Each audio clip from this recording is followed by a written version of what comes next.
And, some of us are going to be dealing with that cold air hanging around and intensifying, but we are going to see a little bit of a pattern flip. Yeah, next week it's actually going to look interesting. You can see a much colder air mass here for the Rockies, the northern plains, and that's where we'll have some snow. But then a lot more rain to contend with, even in places like the Great Lakes as we head into early next week where we've seen a lot of snow. So you still have snow on the ground, right? But you're bringing rain in. That could lead to maybe flood concerns, something we'll have to watch. So let's watch how this kind of takes place here. We're going to watch this ridge become a little bit more farther south, move its way eastward. But this is what we're talking about heading through early to mid next week. You've got that range stretching all the way up into the mid-Atlantic, and that's because we're seeing those temperatures moderate a little bit. We're not getting that same wintry weather as we've been seeing. Yeah, especially on the front end. We wanted to compare the model runs and kind of look at the trends. We were looking at this yesterday. Let's see how things have evolved over the next 24 hours, and you can still see that strong snow signal here for the front range,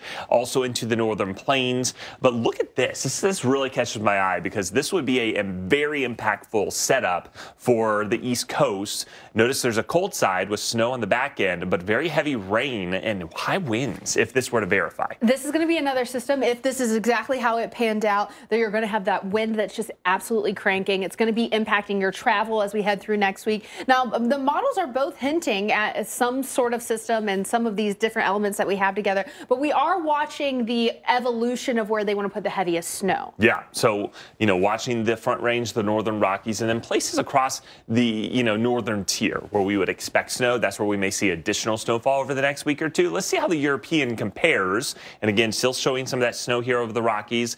Notice the storm track. This would be on Tuesday. It wants to take it a bit further to the north. You can see that here. So we're seeing it kind of get its act together. It's not that same robust low pressure system like we're seeing on the American model. So still some stuff to be determined, but you'll notice places like maybe Boston, the European model, wanting to bring a bit more of that wintry weather to some of our megalopolis cities in the Northeast. So still fair game, something we're going to have to watch. Could we see some big time snow for the Northeast aside from the mountain locations in the Great Lakes? Time will tell, but it's something we're going to be watching closely, especially over the next few days.